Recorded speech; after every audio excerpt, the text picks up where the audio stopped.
All right, good morning. We're going to get things started here. First, I want to thank you for joining me today. It's a great day. It's bright and early. Hopefully the conference is going well for all of you. My name is Scott Rubel. I'm a lead program manager on the Excel team, and I'm going to be talking to you about some of the advanced tips and tricks for creating charts or visualizations within Excel. We also had a late add to our content. We have the pleasure of introducing Frank, who's the Director and of Marketing for a project in Visio. He's going to be showing us some of the visualization techniques within Visio in combination with Excel. So we'll have him at the tail end of this presentation. So today I'm going to be showing you a wide variety of various practical tips and tricks for using visualizations in Excel. And I wanted to let you know that these are going to be things that will come in quite handy if you have any dinner parties. You can whip these out and entertain your guests and colleagues and friends. In fact, I like to beta test my material whenever I take them out into the public. So last night I showed this to my two teenage sons. And you know how teenagers are. They're kind of hard to please sometimes. And so I just want to run them through this, see how it went. And my oldest son, he said, "I have no idea what you showed me, but it's really cool." So that was a good sign of endorsement for this presentation. So as far as the presentation goes, I'm going to be focusing on the first part of this around various annotation techniques within charts. Annotations are an important part of telling the story behind your data, so I want to show you some of the more interesting features in that space. Then we'll shift into how to create specific chart types, like a Gantt chart. It's not a native chart to Excel, but it's actually not too bad in terms of building one out using basic building blocks within the various features. Then we'll show you how to create reference lines and banded regions, and then we'll conclude with conditional formatting. And the way I've structured this is we start out fairly basic, and we grow in terms of complexity in terms of building these, okay? So I'll go slow in some of these parts. Just so you know, though, I've included steps for everything I'm doing in the slides, as well as a workbook that I'll include as part of the conference material. So you don't have to worry about taking notes and remembering exactly every detail that I mentioned. Just kind of sit back, absorb it, and enjoy, okay? All right, yes. Okay, one of the things I want to convey is that Excel has a tremendous amount of power as well as flexibility. Really, your creativity is the only thing that limits you with respect to whatever you want to do. Some of these things you might not think of doing, but I'll show you some of the techniques and tricks for doing that. So for example, if you want to create a new chart type, like a Maremenko chart, you can actually do that within Excel. It's not terribly straightforward, but you can do that. There are several steps involved with some of these techniques. And some of you, after you see these steps, will think to yourself, Scott, that seems like a lot of work to do these types of things. Why is it so hard? Once you do it a few times, it's actually not so bad. But I do want to reassure you that we do get it. We don't want to make this difficult. This is a tips and tricks session to show you some of the power and flexibility, but we are really trying to work on simplifying the user experience and providing you native capabilities so that you don't have to go through 7, 10, 15 steps to create a basic chart. If some of you attended my presentation yesterday, where I talked about some of the new visualization types like box and whisker, histogram, waterfall, now you can create those within 2 clicks. That's not the case with some of the things I'm going to show you today, but we are working towards that plan, essentially. Okay? The other good news with this, what I'm going to show you today won't require any code, so you don't have to worry about learning VBA or anything of that nature. And the nice thing about that as well is that these solutions that I'll show you can be run on largely any of the endpoints, be it the web, be it Universal or Android, things like that, because they don't have any external requirements. They're just using core functionality of Excel, such as formulas and functions and stuff of that nature. The solutions I'll show you are dynamic, so they will respond to data change events. And they are still just normal charts. So they respect theme changes, styling changes, things like that, so that you don't have to worry about any oddball behavior as you work with them, because they are just charts. Okay? So the bulk of this presentation will be in the demo of my workbook here. So I'm going to switch over to that.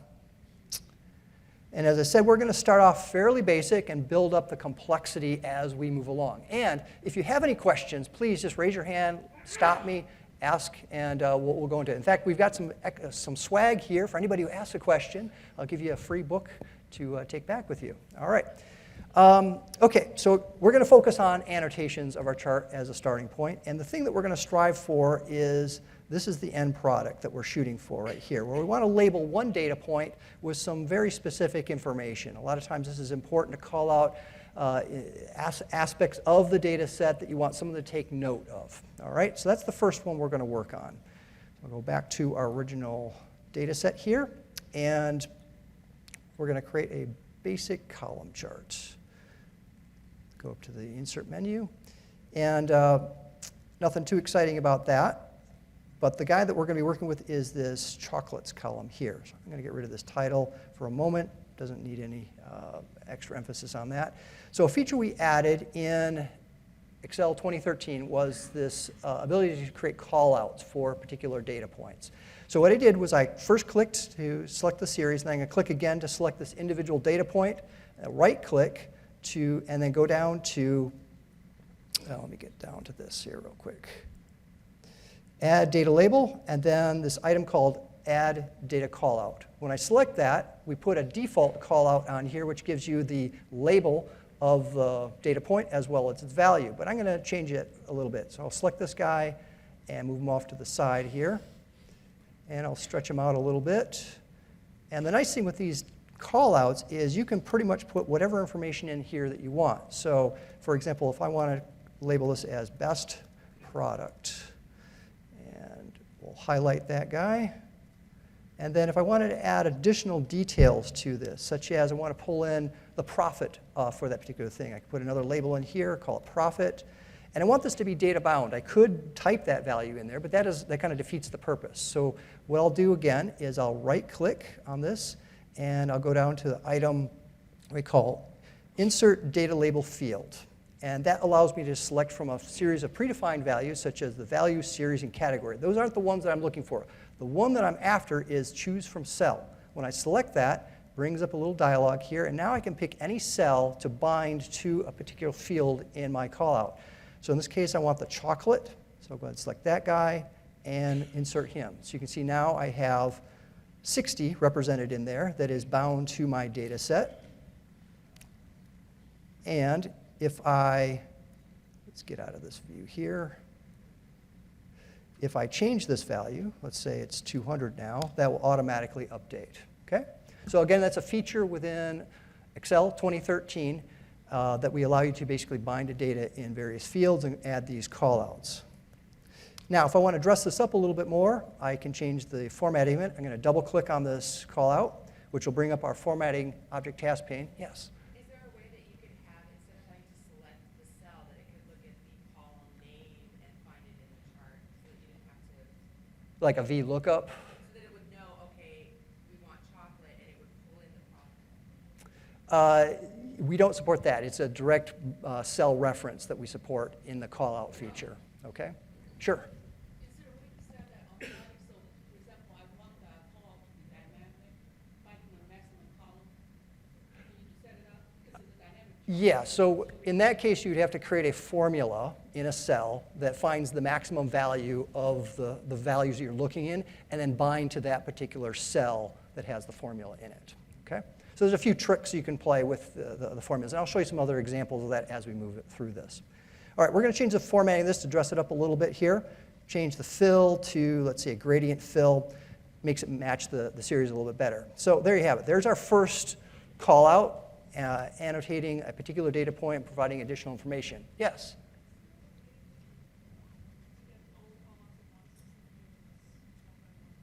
Is there a way to add columns? I'm sorry, I couldn't quite hear your question.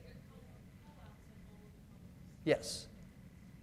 Oh, so what you, I think, are asking for what we refer to as data labels. So I can select my series and add data labels, which you can then specify various values. Is that what you're after?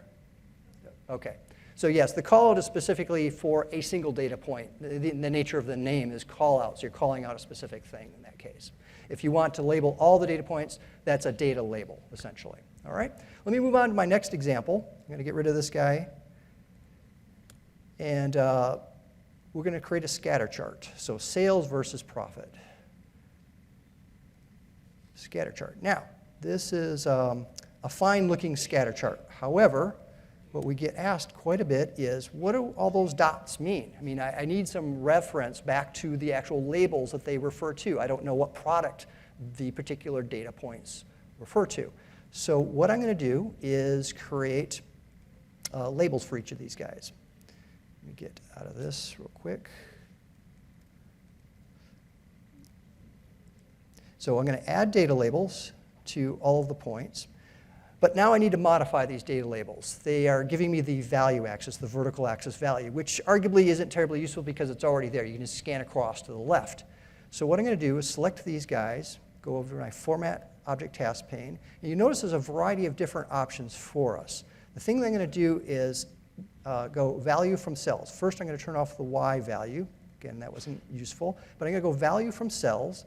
When I click that, it brings up a dialog that allows me to select the range of labels that I'll be using for those data labels, and I'll apply them, okay?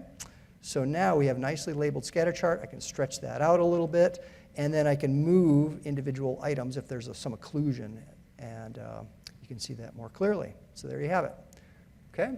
So it's a very convenient way of labeling your scatter charts. They aren't labeled automatically. I could add those as part of the chart elements. I just skipped over that step in the spirit of time expediency, but I can add those to the chart elements. We are also working on better defaults. So one of the concerns that people have expressed to us is, hey, why do you make me work so hard to make this look like a professional chart or a chart that uses best practices? We get it. We totally understand the point. And we are working on having better defaults so that you don't have to remember all these steps to get basic things on your chart. Scatter charts are a good example of that. All right, let's move on to another example here. There are times when people want a pretty basic looking chart where they strip away all the noise. They get rid of the grid lines, they get rid of the value axis, things like that. They just want a kind of simple presentation of their chart for a report or something of that nature. So here I have a chart where I've done essentially all of that, and it's basically a stacked column chart, and I have an aggregation of the bars sitting on the top. So basically giving me the totals of those columns, and then I can kind of visually see which is sales in the east greater than sales on the west, but it's more of a ballparking of that. I think of it kind of like a pie chart, but in a bar chart form, okay? So I'll show you how to create this particular chart.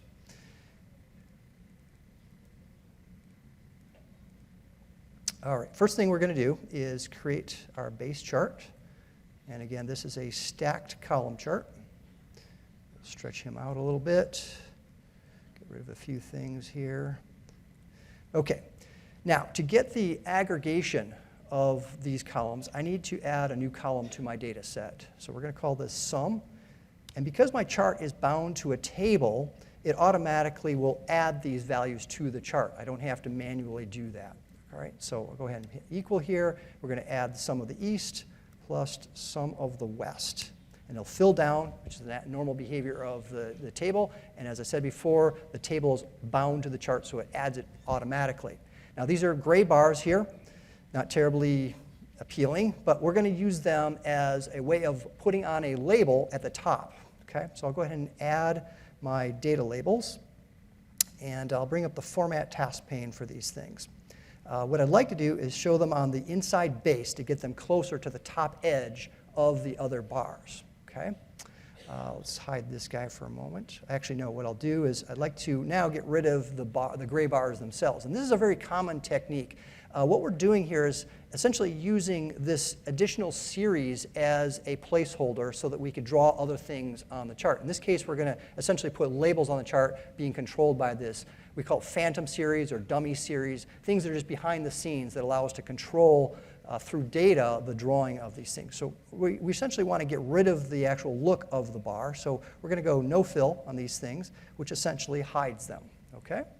Now we can start to clean up our chart a bit. We'll get rid of the grid lines. This value axis is pretty tall because we added that extra series. If you know your values aren't going to go much higher than, let's say, 1,000, I can dial that in a little bit more. I can go to my axis options and change the maximum to, let's say, 1,000, which will increase the size of the bars, draw more attention to them. Now that I've done that, I'd like to clean up my legend. You see this sum, I can click into the legend and select that and then hit the delete key to remove it. So we get rid of that phantom series. And now I can actually get rid of the value axis. I'll hit the delete key on that. And there you have it, a nicely formatted chart with all the noise removed from it. Okay? All right, let's move on to our next one here.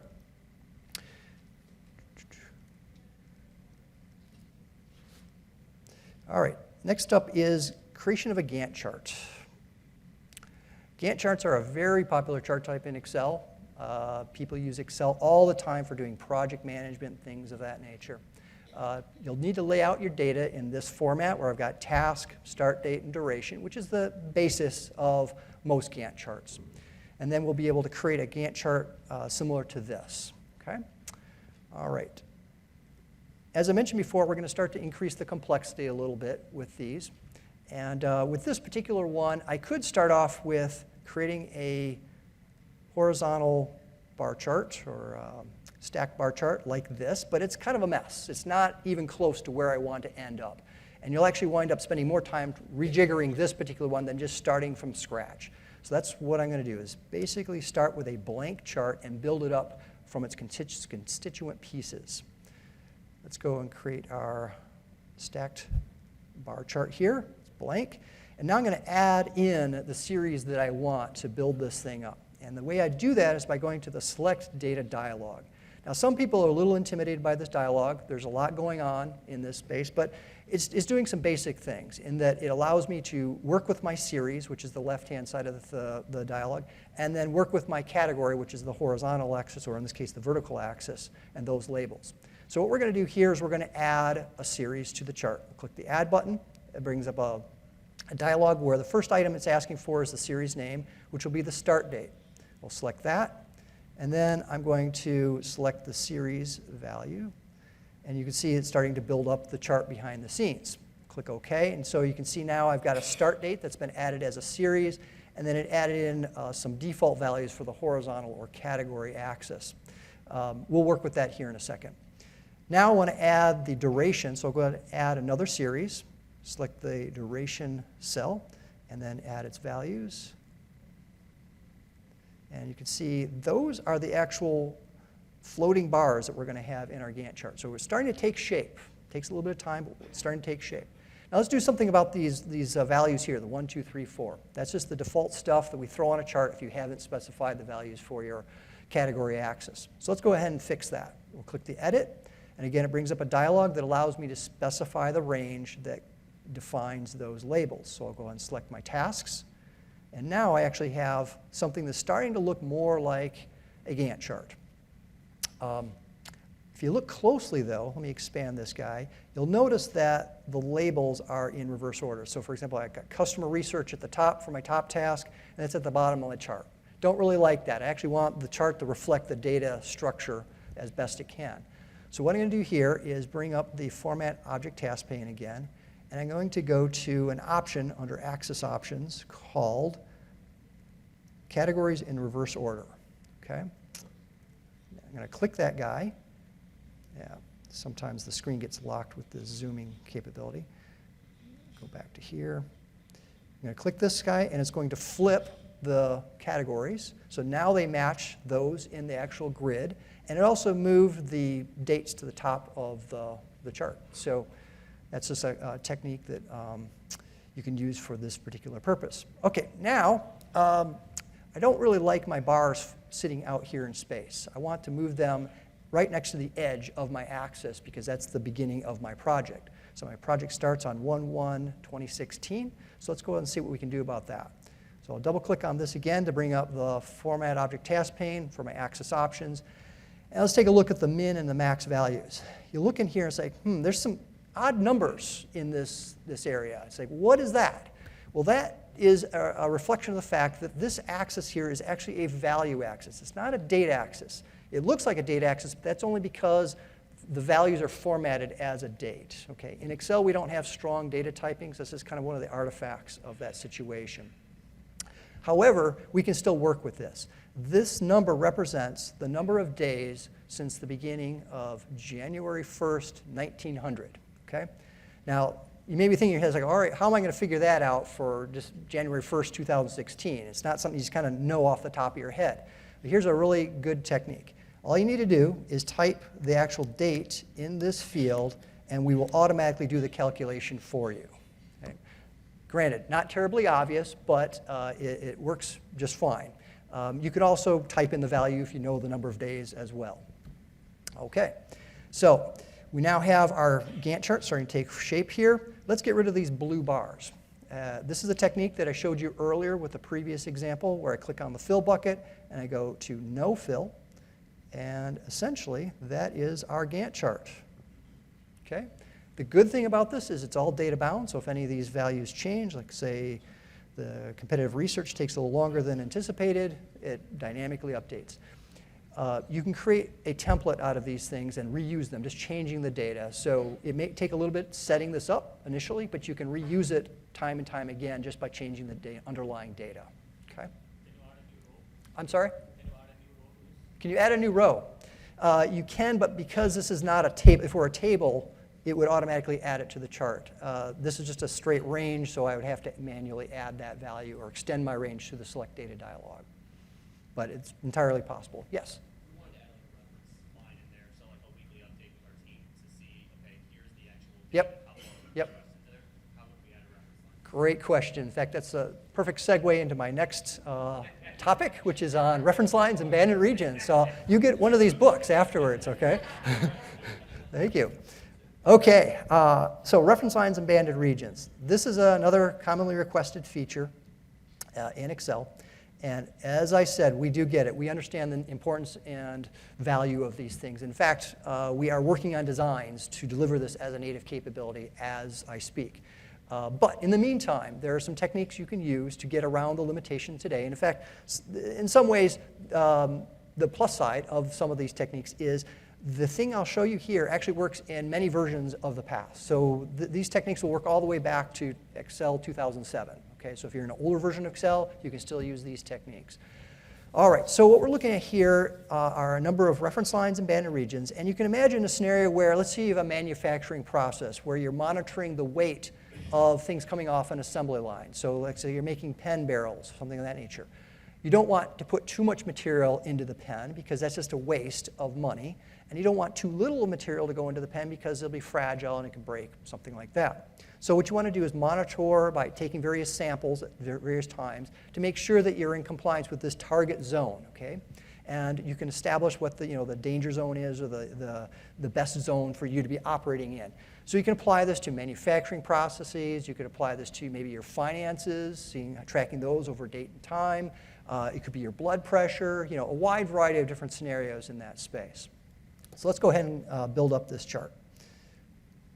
First off, you're going to want to lay out your data in a format similar to the way I have it here in the grid. So we have your primary measure here that we'll actually create our first line chart with. So we'll go ahead and select that and insert a line chart. So that's our base chart we'll work with. Then you want to set up your thresholds of lower bound, target, and upper bound, essentially to the right of your data set. These thresholds, you can see, are all the same value. And again, we're going to be using this technique of a phantom series or a dummy series to essentially paint something on the chart that we can then control through data. Okay. Now, let's stretch this guy out a little bit. And I'm going to put a few labels on them just so we're clear on what the various things are. So this was weight. And this was sample. All right. Now, a moment ago, I showed you how to add series to the chart through the Select Data dialog. That's certainly a good approach. There's a lot going on in that dialog. So if you don't want to mess with some of the complexity in that dialog, there's actually a faster way of doing that. And it simply involves selecting the entire column, copying it, and pasting it into the chart. As you can see, that's my first threshold of the lower bound. I just added that series to it. If I go into the Select Data dialog, you'll notice that it adds it as this particular series. Okay? So again, if you don't want to deal with the Select Data dialog, you can just simply copy in the column of data directly into your chart. So I'm going to go ahead and do that for my lower bound, target, and upper bound values.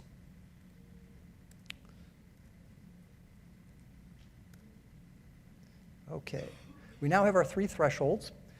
Now what I'd like to do is actually put some banded regions in here to draw attention to the particular zone that I want to stay within for the particular process that I'm monitoring. So we're going to select the first lower bound. We're going to add a chart element to this, which may not necessarily be obvious right off the bat, but it actually has some pretty cool capabilities beyond what its intended purpose was. And what we're going to do is add a error bar, or error bars, to that particular line. And we're going to set some of the properties on this by opening the Format Object Task pane. Let me move this guy off to the right so you can see him a little better. So what we're going to do is add a band that's below this particular line. So select that guy again.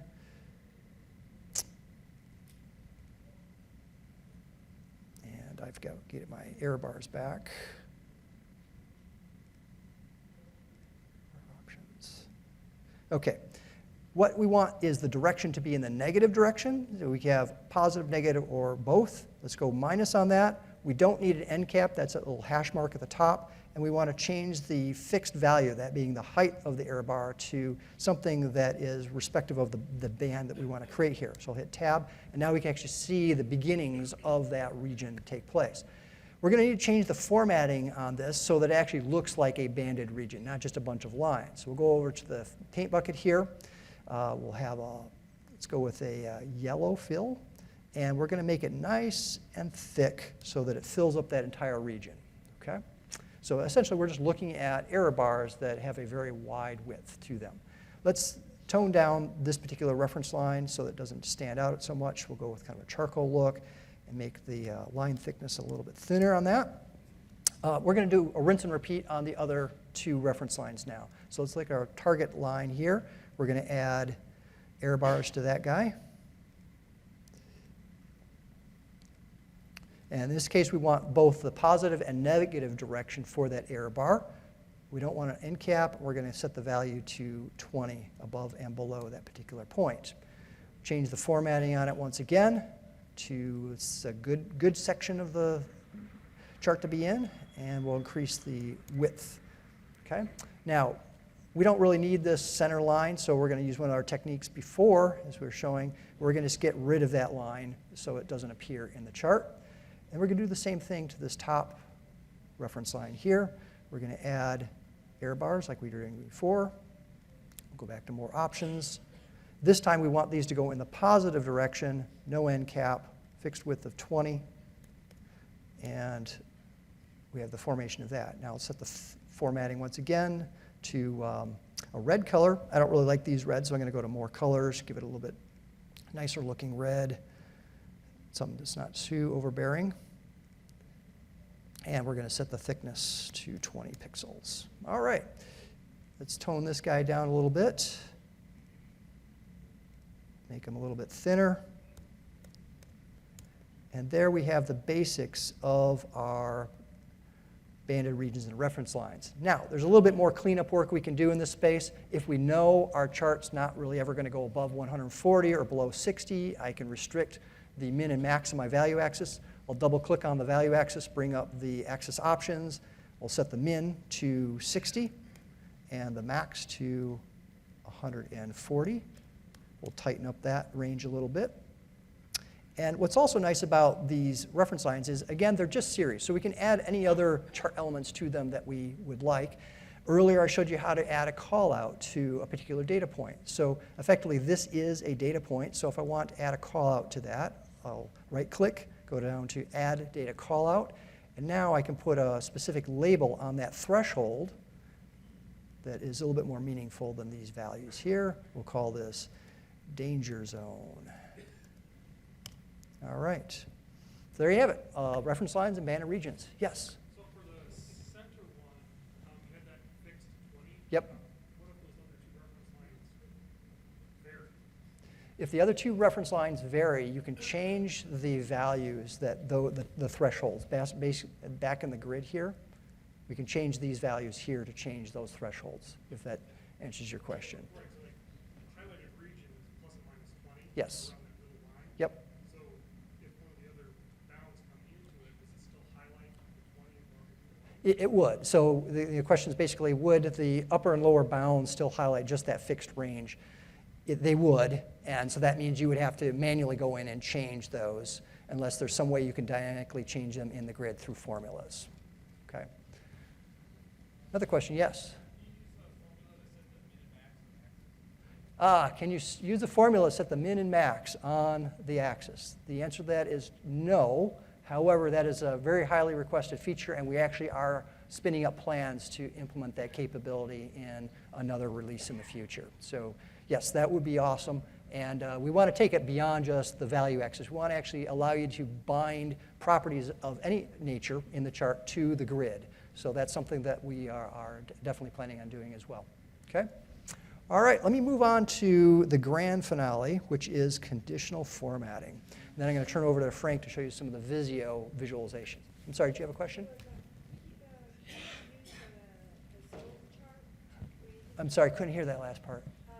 Could you not use a zone chart, like use series and create a zone chart? Could you use series to create a zone chart? Depends upon, yeah. So there's some limitations to what you can achieve with the technique that I showed you a moment ago. The technique works for kind of rectangular regions and rectangular zones. If you have a free-form zone, this technique probably will not work for you. But there's other approaches we could take. In fact, afterwards, I can talk to you about some of those other techniques. Okay? All right. As I was saying, this is kind of the grand finale. This is where the complexity is a little bit higher. But it's actually one of the more interesting chart types that you can create within Excel. So what we have here is a basic chart showing sales of various products. The height of the bars represent the sales, but the color of the bars represents the profitability. So effectively, we're exposing another dimension of data through color. So it's conditional formatting on a chart. This is useful in situations where you want to call out outliers. So as an example, here we have chocolate. It has high sales, high profitability. Not super interesting. That's all good and well. But we have another product, syrup, which has high sales but low profitability based on the color. You can see that right off the bat. So this is something you actually may want to check into to improve your operations.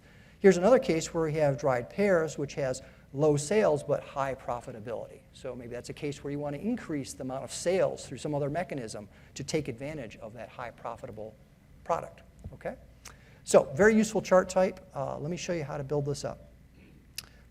First off, we'll start out with our data set here. And what I'm going to do is create 2 rows to define the bins for my coloring. I'm going to cheat a little bit here and copy paste these values so you don't have to watch me type them in. All right, and then I'm going to also create headers for these.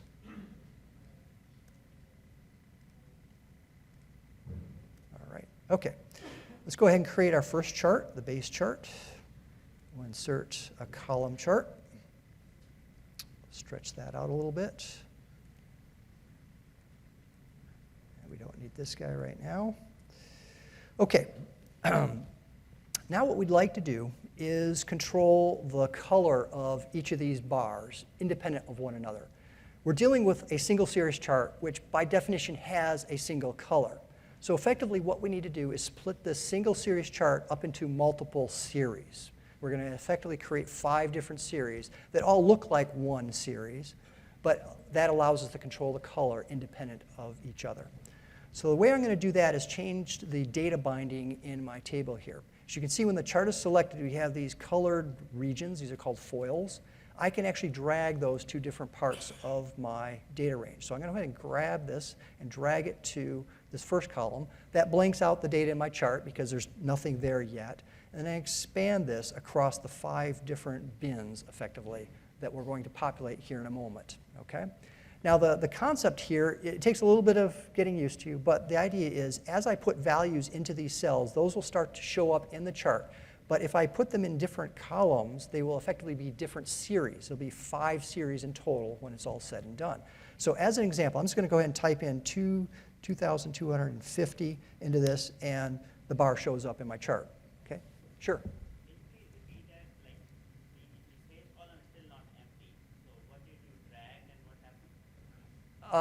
Could you repeat the first part of that? I couldn't hear it. So I still see the values in same Yep. So you drag something and the chart became empty? I didn't get that. Okay, sorry. Yeah, let me repeat that step because this is an important part of the process. This is all called out in the steps in the slide deck, but it's useful to see it in person. So I'm going to select the chart, and the chart essentially then shows you where the data is that's bound to the chart through these foiled references. The category axis is defined here on the left-hand side. You can see those. And the actual series are defined by this header row and these. So I'll reverse it back to the way it was originally. The trick here is that a lot of people don't realize you can drag these things around. So you can change the specification of the data binding of the chart to the data range. That's the trick. So I'm going to hover over this right edge. You can see how my mouse, the crosshairs turn to that kind of grabby thing, and I'm going to drag that to a different location. Okay? That's the trick. And then I can also expand it by coming up to this lower right edge here and drag that across to define that I'm going to be using this block from D3 through H15 as my range of values that I'm going to specify for my chart. Does that make sense? Okay. All right, so I just typed in 2250 for this first one. If I put in, let's say, 700 for beer, you'll notice that another series shows up on my chart, but in a different color. So that's the whole key part of this, is I can now begin to control those based on the color and the series. So let's go ahead and soda. I type in 300, and yet another series will show up in a different color. Okay? Now, I don't want to type these in manually because that defeats the purpose of conditional formatting. I actually want to use a rule to define the color for these. So the rule, I'll type that out here. We're going to start in this first cell. We're going to use an if function, and then we're going to include in that an and function. And the way the and function works is everything inside the and has to be true for the and function to return true. If the and function returns true, then the if function will basically be true and apply its settings. All right? I'll walk through this slowly, and then we can always revisit it if it doesn't sink in. Okay, so effectively what we want to do is to see, does our profit fall within this bin of 0 to 100? If it does, we're going to put the sales value in this cell. If it doesn't, we're just going to put a blank value in this cell. And then we're going to check, does 250 fall within 101 to 200 or 201 to 300, so on and so forth. We're going to use that all through the magic of formulas. This is actually a really powerful technique because what I'm showing you here is conditional formatting for profitability and falling within certain bins. But you can also say you just want to highlight the max and the min value in your chart. You could set up a formula that does exactly that, where basically it'd be a 3-series chart where the max is, let's say, green, the min is red, and all the rest are just blue. Okay? So there's a lot of flexibility in this, but let's walk through it. Okay, so we started with an if function, then included in that, that function an and now what we're going to do is check to see if profit is between 0 and 100. So I'm going to click on profit and see if profit is greater than D1. Now, I know that as I build this up, I'm going to want to fill down and then ultimately fill to the right. I know that my rows are not going to change, or I don't want them to change, so I'm going to make sure that that's an absolute reference by putting in a $sign. Okay, it's a critical piece to this step. Next argument that I'm going to put in is I'm going to check to see if profit is less than or equal to this value. And again, I know my row is not going to change, so I'm going to put in a $sign to make sure that that's an absolute reference. And that's basically my and statement. So effectively it's saying, is profit greater than 0 and less than 100? If that's true, then my if statement will be true. And so if this is true, then I want to put the sales value into that cell. So this will evaluate to sales if it's true. If it's not true, then I just want to put a blank value in that cell. So I'll just put empty quotes and then end my function. Okay? Now, if I type this all in correctly and hit return, it's going to fill down. We're going to see numbers show up on my chart. And we'll keep our fingers crossed on that. So, yes. All right. Okay, so we've got our first column built out. Now we just want to fill to the right, and we're off to the races. So I'm going to select this guy and Control R to fill to the right, and now we have the beginnings of our conditionally formatted chart. But you look at this, like, there's some cleanup work we can do here. Let's actually make these $signs, and reduce the precision a little bit. And let's clean up our chart so it actually looks a little bit more like a normal column chart. I'm going to double click on the bar here, and you'll notice these items here called series overlap and series width. If I change the series overlap, I'll almost max that guy out, and I'll reduce the gap width. You can see that it starts to look more like a normal chart. I'll increase it a little bit. Okay? All right, now what we need is a legend on the chart so we can actually tell what the regions were, or the colors, what they mean. So let's go ahead and add a legend to the chart. Then we're going to put a label on that. Go to shapes, and we'll call this profit. Okay, so now we can begin to see where we have those differences in profitability for given products. If you don't like this color scheme, it is a little garish in some ways. We can make it a little bit more professional looking. We'll go to our color palettes here and change it to, let's say, a monochromatic color scheme. All right, so there you have it, a conditionally formatted chart that is bound to data.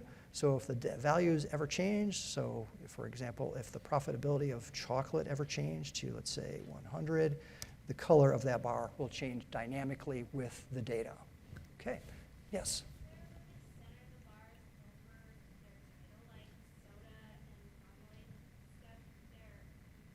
Yeah, so the question is, can you center the bars over the labels? With a little bit more care of those gap widths and spacings, you can get that to be more centered. I just kind of quickly did it for demo purposes. Sure. Could you do the same thing with profitability, except make the bar width wider based on profitability? So essentially, can you control the bar width based on a cell value? Today, the answer is no, but in the future, when we allow you to control the actual properties of the chart through cell referencing, that will be possible. There's other techniques, though, that for example, a Marimanko chart where you're controlling the widths. This technique won't apply for that, but there's other techniques that will, and I can talk to you afterwards about some of those. Other questions? Okay, let me wrap this up and then turn it over to Frank to show you some of the interesting aspects of Visio and Excel, those visualizations.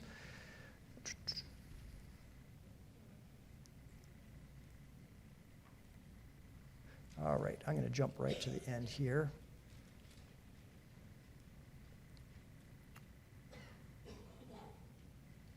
All right, for those of you who haven't been to Excel User Voice, I encourage you to do so. This is a forum which we've set up to really try to listen to the feedback of customers. It's a great venue for people to put in your ideas. Now, a number of those ideas were expressed in this presentation today. Please go out there and put your ideas in. But the really neat thing about this is people can vote on those ideas. And so the one we talked about earlier, allowing you to change the min and max values based on a cell value, that's the #1 feature request right now. And that's one of the reasons why we're taking paying so much attention to it. So please go out to Excel User Voice, put your comments in, vote on the things that you care most about. Next thing is we're also starting to roll out training.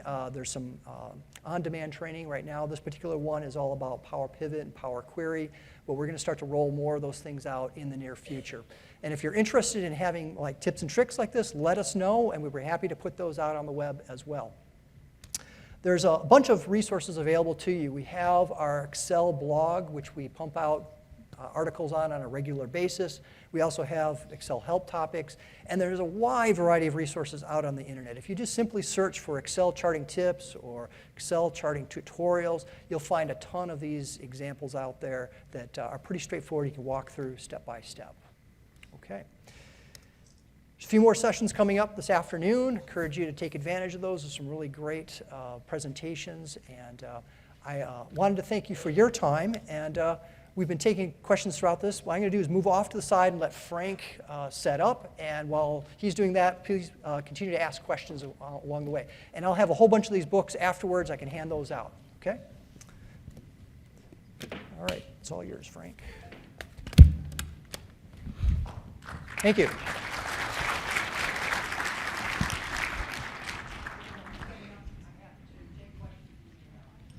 Yes. In your chart, couldn't you have had, since there was only one bar per series, couldn't you have just made it a stacked chart so that they all, because wouldn't they all just stack on nothing? You're talking about the conditional formatting example? So if you want a stacked column chart, you certainly could have done that and controlled the series in that manner. But I was actually trying to achieve the effect of vertical columns with a single value for each of those columns. Right, but I guess what I was trying to understand is because you effectively, when you did the overlap, you had like 5 bars, but 4 of them weren't there, so you were making the width smaller and overlapping them so that they would have the appearance of. Oh, 5 bars? although it may not have been obvious, but there's a bar for every single label along the x-axis. I can show you afterwards. But they're all 0 for one chunk. Well, let's take this afterwards. I'll show you what I was doing there. Other questions? Yes, back. Is there a way of color matching whatever colors you have on the bar chart? If you have the primary colors to the table to kind of highlighting the font or the fills to kind of make that connection? Yeah, so the question is there a way to do color matching of the bars to that in the table? Is that right? So the color palette is based on the theme of the document, and so the chart should map to those colors in the table directly. So you should be able to find a blue that matches the blue of a table directly. If you want to do a custom color on the chart, that's a little bit of a different scenario. I'm asking if, like, just the fill of the font, let's say the copy or something like that, you want to use red on the table. Yep. Kind of display the two visually when you're on the table. Yes, you should be able to achieve the linkage of the color on the table and like the call out that I showed before. Again, we can go offline and I can show you an example of that.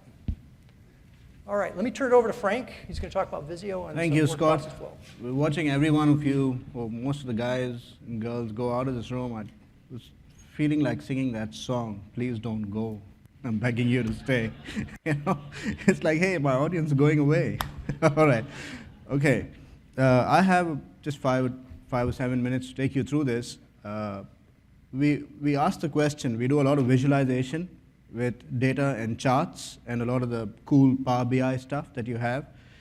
And we do that on maps and with charts, and you do that pretty well in Excel, and you know about that bit. We also have a parallel big real cool solution called Visio, in which you can do data visualizations using data and make it real time, right? So how do you visualize data on shapes, not just in the form of charts and whatever you've been seeing at the Data Insight session, and that's the reason why we are starting to introduce Visio, which is a product, into some of these BI sessions that we're holding to show you 2 worlds of drawing data insights or representing data. One in the world of charts and Excel and what you know, and in the other world of shapes. So, when you use shapes and you're charting out processes and whatever else, how do you tie it up to data? So that's what I'm going to take you through today. All of you know, at some point in time, would be involved in a process or would need to draw out formats, flow plans, engineering plans, whatever the case may be. How do you tie that up to data to show statuses of what's happening behind the scenes for that equipment or that flow plan or statuses on the process, bottlenecks on the process, right? So here's something that I have in a chart that you'd see, and you'll notice that this is a cross-functional flow chart. It's a standard. I've opened up Visio. I could go and open up new files. Please don't die on me. You know, this is Murphy working its way through my presentation. There you go. Now, if you notice, this is what I mean by shapes, network diagrams, and whatever else you'd want to put in. And you have thousands of these templates that you could automatically open up and start creating your shapes. Let's assume I had a blank one, or what I currently have. I could then go in and use stencils and search for more shapes, right? I could also search for a shape and say, give me a shape to do with, let's say, business process notation. And I could just simply go and drag shapes on my screen, right? Now, this is how you add shapes. We've added a cross-functional flowchart, and you notice that the ribbon comes up for that cross-functional set of properties or shapes that you want. I have the stencils right over here on the left-hand side, And we've gone ahead and drawn the process. I've connected my shapes, etc., to each step. Associated with each step is a completion percentage. So let me take you back to my folder here. And I have, this was my Visio file. I have an associated Excel file which has the steps which are named in similar fashion on the process flow. And I have data sitting over here. And this is what Scott showed you a little earlier. How do I now make that process flow living and breathing along with the data that I have, right? So here's how simple it is with Visio. In Visio 2016, it senses the columns that you have to identify unique, to draw a unique identifier between the data and the Visio shape. In this case, it's the name of the shape. Here's what we do. We go into data. I've not done anything. I just go into data. I haven't selected anything. I need a quick import. I'm saying, hey, go and bring me data in from a file and sense if it matches the shapes on my Visio file, and then attach them and put some indicators telling me what's the status of each process from a completion percentage, and if this step has been assigned to anyone or not, right? So I do a quick import. It says, show me your Excel workbook. I go in. I'm just doing this to show you how simple it is. And that's the reason I haven't canned the whole thing. I have product launch status over here. So I go and choose that file, and I say done. And notice what's happening now. What Visio does is it goes and does its own search. It imports rows, it identifies, tries to draw linkages, and then says, OK, we've done most of this for you. We found the data in the matching bit. And you suddenly see this now alive with data coming in from your data source. And when I've used Excel for simplicity's sake, you can go in and open any ODBC compliant data source. So you now are open to a whole world of data that you can connect to with normal standards, right? And if you notice here, I have this data linked to shapes. I can double click on a particular shape, and the focus will shift over there. This is what it found out and assigned as data graphics. So this is how I could really actually go and take out and assign for a particular set of shapes. I could just select the shapes here. Let me just zoom in a bit. I could just go in and select these shapes and say, hey, take out the sign field indicator or the complete percentage indicator, take that out. I could even go and start working on defining different kinds of graphics now if I needed to by actually going in, and I could right mouse here, and if you look at this, it says data, and I can go and edit the data graphics and go into putting in a lot more of different kinds of indicators. Look at this here. There are a number of indicators and representation bars and stuff that you could put in that will really help you represent the statuses of your data. More importantly, if I go to that Excel file, and we notice here that this step, provide internal download packages, sitting at 50, I could go and change that, and that's here. Let me just click in over here. This is the area it is in, 50. I can go and change that to 100. And Murphy is going to go to sleep, hopefully. I save it. And my magic works. All I've got to go and do is say data, refresh. And it asks me what data I could set it up to automatically refresh. I say, yeah, refresh all. And there you go. And that's changed to 100. So what happens is, now here's something even more sweet. Let me show you something else before I take you to the world of how you send it out to other people. Let's look at something else that we have. I have a dashboard and a manufacturing process and an assembly line that's all being tied up to my country status, right? Look at this here. I have a countrywide representation of the statuses of my manufacturing plants, right? So let me go here and say presentation mode. Now this is from a Visio file sitting at the back end. I opened it up right in front of you. And I have a link here. If I click on this, what is it going to do? I'm saying, hey, there's a flag that says red over here. I want to go and inspect the assembly line sitting behind it. And here's the assembly line that's linked also to data that might be coming in from different systems. And I now see the various indicators of what point is red or green. And this is mapping to data that I'd want to track in visual format on my equipment, on shapes. So your shapes relate to equipment on an assembly line, and that equipment, you have performance statistics that you're putting up as indicators, right? So right now what you see is, through Visio, I can now start showing up different formats and fashions of equipment, processes related to data. In your organizations, when you use O365, how do you suddenly make this Visio file available to people who don't have Visio? You go up and put it in SharePoint. Put it up in SharePoint. SharePoint has a out-of-the-box Visio viewer for itself. And look at what I'm going to open up over here. There is a free guided tour, testdrive.visio.com. This is super cool. I'd advise you to go and see this. It's really cool because you can go in over here and you will actually see this is SharePoint on the left-hand side. This is your Visio web part. You got to post a Visio file in your shared directory, put in the web part associated to the file, and your Visio file can be consumed by all users as read-only and interactable and refreshable. They will not be able to make changes to it, but you suddenly opened up the world of sharing processes and data and intelligence on Shapes, on files such as this, with users that might not even have Visio. Here you go. And go and click through this, and you'll actually go and see, it'll take you through what's happening on these Visio files. And it's as simple as the file that I showed you at the back end, which is sitting right here. And I have my data sitting in Excel files, right?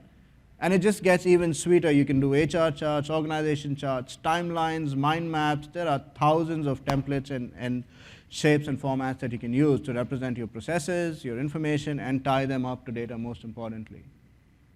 I'm done.